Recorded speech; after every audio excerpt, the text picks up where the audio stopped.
차원에서도 사실은 검찰이 흘리고 있어요. 뭘 흘리고 있냐? 김건희 씨와의 뭐 5월 9일 날 서로 통화한 내용이 있다. 뭐 이런 식으로 중요한 격가지들은 이제 흘러내리고 있는 중인데 그것만 가지고는 안 되니까 우리가 좀 더 압박을 하는 것이 필요할 것 같이 보이고요. 카레 롤러님께서 김용현 바보 되면 윤희 사면해 주겠죠. 그러니까 윤희 사면해 줄 걸 믿고 이러는 거 아니겠습니까? 이런 얘기하고 있고 빛과 소금님께서도 윤 씨는 탄핵 안 될 걸로 믿고 무비권 행사하는가 보네 이러셨는데 실제적으로 내란죄에 대해서는 사면하지 못하도록 하는 법안을 민주당에서 지금 발의해가지고 올리고 있는 거죠. 예, 그리고 윤 대통령 탄핵 안 될 걸로 믿고 있는 그 근거 없는 자신감 좀 있으면 무너질 수 있다 이런 말씀을 드리겠습니다. 자, 석동현 변호사가 요즘에 윤석열 씨에 대한 변호를 맡으면서 엄청나게 지금 무리를 일으키는 발언을 많이 했는데 오늘 한번 들어보시겠습니다. 변호사님도 부정선거에 대해서 그 대통령과 같은 생각이십니까? 저는 여기 질문을 받는 자리지 논쟁하는 자리가 아니라고 생각합니다. 선거에서 직접 나서실 수 있을까요? 계엄인데 그 내란 수계의 변호를 맡는 게 쪽팔리지 않으십니까? 사실 변호인들도 그렇지 않습니까? 이 일이 일어날 줄 기다리고 있었겠습니까? 현재 변론 준비 기일에 대통령께서 직접 나서실 생각이 있으실까요? 변호인들이 나서는 자리인데 변호인들이 나설지 여부는 변호인단의 판단과 발표에 맡겨야 될 것 같습니다. 질문은 대통령이 윤석열 씨가 나와서 직접 하겠냐 이런 건데 왜 변호인단 얘기를 하는지 제가 잘 못 알아들으신 것 같고 게다가 우리들 뭐 그럴 줄 알았습니까 이런 얘기하고 기자 질문이 쪽팔리지 않습니까 이러는데 와 기자들도 정말 지금 매우 분개하는 것 같아요. 네. 바람 따라 구름 따라님이 한덕수는 아직도 주군을 모시고 있다. 한덕수가 충신이 되는 건 윤석열이가 살아 돌아오는 길밖에 없다. 한덕수 일당들에게 무엇을 기대서도 안 되고 그들은 그냥 내란범들이기 때문에 죽느냐 사느냐의 상황에서 유일한 희망을 지금 윤석열로 보는 것 같다. 이런 얘기 좀 하셨습니다. 지금 많이 좀 해주세요. 생각을 해주세요. 네. 예. 자, 좋습니다. 석동현 변호사는 어제는 이건 내란이 아니라 소란이었다. 뭐 이런 얘기를 좀 하고 있고요. 어떻게 보십니까, 전 대표님? 그러니까 이제 염장을 지르는 이유가 있을 거 아닙니까? 아, 일부러 그러는 겁니까? 염장을 지르는 걸 국민 염장이 다 이제 이렇게 소진될 때까지요. 예, 이제 그렇게 해서 저걸 던지는 이유가 뭘까? 여전히 이제 윤석열을 바라보고 저 행동을 하는 거고 두 번째 국민들이 욕을 하든 말든 너희들이 개돼지니까 우리는 딴 길로 간다. 그러면서 소수자를 결집시켜서 정광훈을 두목으로 해서 뭔가 이제 해보겠다는 거죠. 뭐 두목이라 하면 또 명예훼손 걸리니까 정광훈을 중심으로 해서 뭔가 이제 극우 세력들이 정당도 만들고 정치 세력하면 뭐 잘 아시죠? 돈이 얼마나 쏟아집니까? 정말로 들어보면 미국에서 집을 몇 채씩 갖다 바쳤다는 사람도 있으니까요. 아, 그래요? 정말로. 그래서 저는 뭐 수천억이 되겠다니까 아직 철모르고 하는 이야기네 라면서 수조 원이다라는 이야기까지 나오는데 그러면 저걸 왜 하느냐? 애국료, 나라 발전료 그런 게 어디 있습니까? 자기가 지금 갖고 있는 이상한 종교적 신념에 여기에서 추종되어서 따라오는 사람들 재산 모아가지고 거대한 이제 일종의 왕국을 그렇죠. 왕국, 기득권 세력 만들어서 정치평론하는 사람들 잘 보이면 현금으로 그래 1억씩 2억씩 줬다는 이야기 들리지 않습니까? 수천만 원 받은 사람은 제가 직접 얘기를 들었고요. 이렇게 해서 자기 장사를 하고 있는 사람이지 무슨 이런 사람이 정치를 하면서 대한민국이 국가 발전이 어떻고 종북 좌파가 어떻고 정말로 반체제 반국가적 인사들이 하는 행위에 석동현도 똑같이 손잡고 가는 거고 거기에 윤석열 끼워 넣으면 결국 감옥에 있더라도 돈은 더 많이 들어오니까 윤석열 파리하면서 장사할 수 있는 거 아니냐라고 판단하고 있을 겁니다. 저는 지금 대표님이 말씀하셔서 기억이 나는 게 이번에 정형식 헌법재판소 지금 주심으로 가 있잖아요. 주심재판관. 전광훈 씨 후원한 걸로 기억을 하고 있어요. 정영식 씨가 네네. 정영식 재판관이 그래서 지금 뭐 종교 단체를 주축으로 하여 사람들이 뭐 후원금이 그들에게 큰 힘이 됐나 본데 그렇게 해서 모인 집단인 것 같고 윤석열 재판 중에 변호인으로 들어가 있는 사람들 보면 김홍일 씨도 있잖아요. 네. 그래서 윤석열이 자기 주변에 놓고 부리는 사람들을 보면 이제 더 이상 끈떨어져서 미래가 없는 사람들 그리고 내가 그의 캐비닛을 갖고 있는 사람들 이렇게 두 가지 카테고리 안에 그렇군요. 속한 사람들이라고 생각합니다. 네, 대한민국님께서 기자 아니고 또 할리 GT님도 기자 아니고 유튜버가 아까 쪽팔리지 않냐 물어본 거라고 정정 제가 네. 해드리겠습니다. 네. 이거 뭐 소란이라고 얘기하면서 연장을 지르고 있는데 사실 변호사 선임도 똑바로 안 됐다는 걸로 알고 있거든요. 맞아요. 거절한 사람이 사실 많다고 그랬어요. 네, 그래서 예. 변호사가 전반적으로 꾸려진 뒤에 이렇게 입장 발표가 나와야 그 다음에 우리가 신뢰할 수 있는 무언가를 얻을 텐데 네. 지금 저 상태에서 저도 낮에 실시간으로 저 석동현 변호사의 입장을 말을 들었죠. 들었지만 네. 윤석열 대통령 측의 입장이다라고 받아들이는 굉장히 어렵더라고요. 아 그래요? 네, 그래서 오히려 더 궁금한 상황이다. 그러니까 내가 답변할 수 있는 부분은 아니다라는 답변이 대부분이었습니다. 맞아요. 그리고 본인이 물어본 것, 이야기한 것만 알 수 있다. 그리고 기자들이 질문하는 것은 내가 물어보지 않았기 때문에 답변을 할 수 없다라고 하는 걸 보고 아 전반적으로 대화가 된 것은 아니구나라는 걸 느꼈기 때문에 저럴 거면 왜 입장 발표를 했을까라는 네. 궁금증이 석동일 변호사가 개인 의견으로 이런 얘기했습니다. 석동현. 네. 왜 이 사달을 냈냐? 시간은 우리 편인데.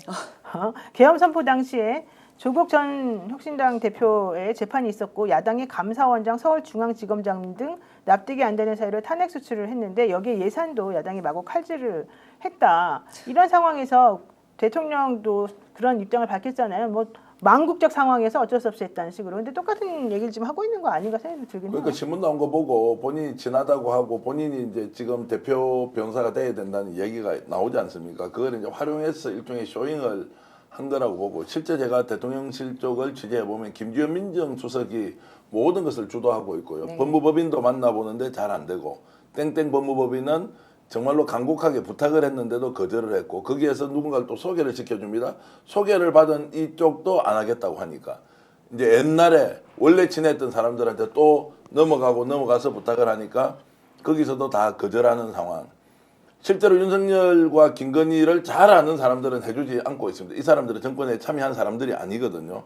그래서 김주현 민정수석이 전체적으로 주도하고 이제 하는데 결국 사람이 없으니까 그러면 석동현 제일 위에 앉히고 나머지는 쭉 나오는 사람들 있지 않습니까? 한 4명 정도 이렇게 이제 가는 상황이어서 지금 현재 석 변호사가 나와서 하는 이런저런 이야기들은 실제로 충분하게 대화가 되어서 나온 이야기 아니다. 그리고 새로운 이야기가 하나도 없습니다.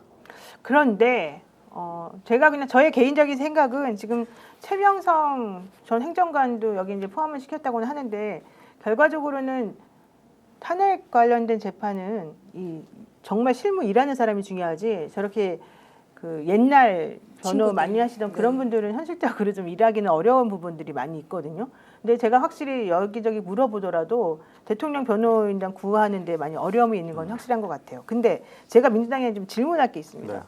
네. 전영기 의원님이 대답해 주실 수 있으면 좋겠는데 법사위원이시 아니요 법사위원 아닙니다. 지금 그러면 운영위원이신가요? 운영위원입니다. 법사위에서 사실은 이제 정청래 위원장님이 그때 이창수 중앙지검장 등에 대해서 탄핵을 사실은 이제 네. 했잖아요. 근데 오늘 변론 준비기일이었나 그랬을 거예요 헌재에서. 근데 변호인도 구하지 못했고 민주당 사람 아무도 안 나왔다. 그래가지고 날짜를 다시 미뤘다 이제 이런 얘기가 있습니다. 근데 이렇게 되면 중차대한 시기에 그런 거는 조금 제대로 좀 빨리빨리 대응했어야 되는 거 아닌가. 왜냐하면 지난번에 그 검사 탄핵도 사실은 그게 기각이 된 이유가 민주당 측에서 이 대응을 조금 소홀히 했다 이런 얘기가 있었거든요. 그래서 그런 부분에 있어서 좀 우려하는 목소리들이 있거든요. 어떻게 보세요? 뭐 여러 가지 건들이 있죠. 지난번에 기각됐던 거는 사실 민주당이 소홀했다라기보다는 네. 사실 법원에서 그렇게 판단할 줄은 몰랐었습니다. 왜냐하면 아, 그래요? 대법원에서 판단이 나온 사건이 헌법재판소에서 뒤집어졌기 때문에 어떻게 이렇게 판결할 수 있느냐라는 그런 평가도 있었던 것이고 이번에 그 기일을 맞추지 못한 네, 것은 그거는? 비판받아 마땅한 것이죠. 이런 것들은 사실 재정비해서 이거는 이루어낼 수 있게끔 해야 된다라는 생각이 있습니다. 사실 뭐 굳이 변명을 사건이 너무 많았어요. 그렇죠. 그렇죠. 변명을 하자면 네, 맞아요. 갑작스럽게 계엄령 사건 터지고 국회에서 계속적으로 대기하고 여러 건들이 많아서 그렇긴 한데 그래도 우리가 헌법과 법률에 따라서 이렇게 만들어 놓은 검사 탄핵안들이었기 때문에 잘 챙겨야 된다라고 하는 부분들은 다르게 비판을 받아야 되고 잘 네. 준비해야 된다고 봅니다. 네. 근데 그게 민주당에서는 왜 그렇게 지금 준비를 못했는지에 대한 설명은 나왔습니까? 제가 듣기로 공식적으로 설명은 안 하고 있는 것으로 있나요? 그렇죠. 설명은? 국회 법사위 차원에서 네. 하는 거라 가지고 공식적인 브리핑을 민주당에서 하는 건 네. 사실 맞지 네. 않습니다. 네. 그래서 법사위에서 어떤 식으로 설명을 해야 하는데 그러니까 이런 위원장님이 정청래 위원장님이시니까 그쪽에서 설명하든 간사가 좀 설명하든 뭔가 해주면 좋은데 네. 우리가 이제 제가 보기엔 조금 놓친 부분이 있는 것 같기는 확실히 하더라고요. 네. 것들도 뭐 지금 그런 건 놓칠 때가 아닌데라는 생각이 좀 들고 그렇습니다. 근데 지난번 그 검사 탄핵 불발된 것들 보면 기각된 걸 보면 검찰에서 수사 기록을 안 넘겼어요. 검찰에서. 네. 검찰에서 넘기질 않았습니다. 그래서 헌법재판소 그 재판관분들이 보고 판단할 자료가 없었어요.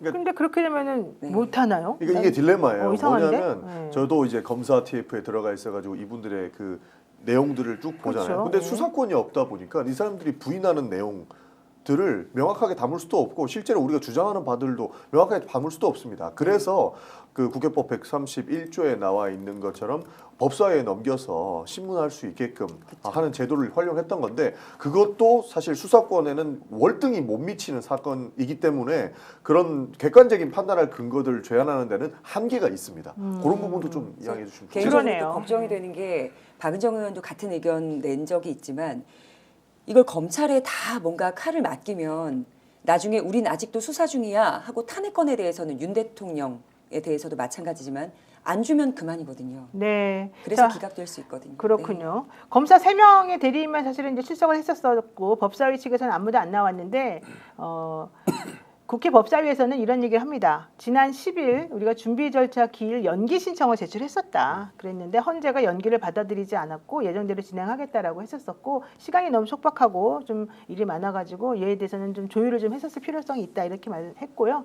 그래서 헌재가 어떻게 얘기를 하고 있냐면 김복형 재판관이 다음 달 8일 오후 4시에 다시 하겠다라고 했고요. 이제 보통 변호사들이나 이렇게 준비가 덜 되면은 특히 아까 말한 것처럼 자료를 받아야 되는데 자료를 안 주게 되면 사실 일을 할 수가 없지 않습니까? 그래서 기일 연기 신청을 하면 보통 받아주거든요. 근데 이번에는 아마 그거를 좀 안 받아줘서 좀 일반적인 상황을 조금 전제하고 했다가 이렇게 좀 낭패를 본 것 같긴 헌법재판소도 합니다. 일이 많을 거예요. 그렇죠. 갑작스럽게 엄청나게 몰리는 바람에. 네, 자, 맞습니다. 나비 효과님께서는 이제 변호사 선임했다고 기사가 난 것 같은데요라니까 이제 그 뒤에 어떻게 뭐 조치가 되고 있는지 이제 좀 당연히 확인을 해야죠. 해봐야 예, 될 것 예, 같습니다. 이제 변호사 선임은 당연히 그 일 터진 다음에 이제 당연히 할 수밖에 없는 네. 구조였고 원래 하려고 생각하고 있었겠죠. 그렇습니다. 예. 스픽스는 말하는 언론입니다. 대세는 유튜브, 그중에서 스픽스. 좋아요, 댓글, 구독, 알림 설정. 여러분이 저희를 사랑해 주시고 우리가 여러분을 사랑하는 4가지 방법입니다.